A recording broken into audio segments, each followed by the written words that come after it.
Hello everyone, welcome back to this channel. In this video, I will show you the easy and clear steps on how to show display recent templates on home screen's Google Sheets on computer. So how to show display recent templates on home screen's Google Sheets on computer. Make sure you keep watching this video until the end.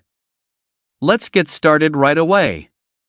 Firstly, just go to the Google Sheets application on your computer or laptop.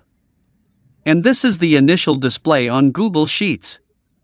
Just point the cursor at the top left of the screen. There are many choices. Tap this three-line icon. Here a scrolling menu will appear like this. Tap the Settings menu. Now here it is in the Settings menu. And there are several menu options. Tap on the words Display Recent Templates on home screens.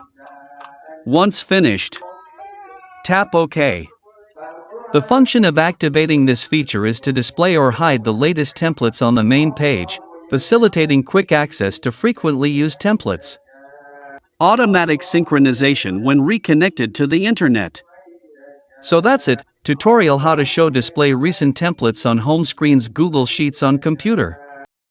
Thank you for watching. I hope this video is useful. See you in the next video.